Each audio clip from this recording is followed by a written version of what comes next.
যেই ভবনটিতে তিনতলা যে ভবনটিতে আগুনের সূত্রপাত হয়েছে, এর নিচে যে দোকানটি মোবাইলের বা জ্বালানি তেলের দোকান, তার উপরেই কিন্তু সোশ্যাল ইসলামী ব্যাংক এবং উত্তরা ব্যাংক রয়েছে এবং ঠিক তার উপরেই আবাসিক ভবন, অর্থাৎ মানুষজন বসবাস করেন সেখানে।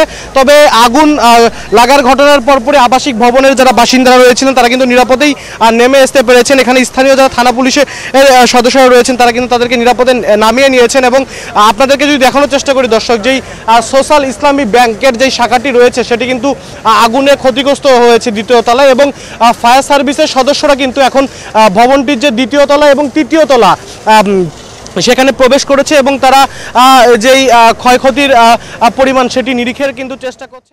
মোট কতটি ইউনিট কাজ করেছে, এখন কি অবস্থায় আছে? আপনারা জানেন যে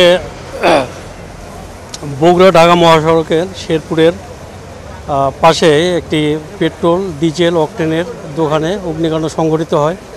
সংবাদ পাওয়ার সঙ্গে সঙ্গে আমরা শেরপুর ফায়ার স্টেশন, শাহজাহানপুর, বগুড়া, ধনুট এবং রায়গঞ্জ ফায়ার স্টেশন থেকে আমরা 8টি ইউনিট ঘটনাস্থলে আসি এবং প্রায় 3 ঘন্টা পরিশ্রম করে আমরা অগ্নিকাণ্ডটি বর্তমানে আমাদের নিয়ন্ত্রণে নিয়ে এসেছি এবং বর্তমানে ড্যাম্পিং ডাউনের কাজ চলতেছে।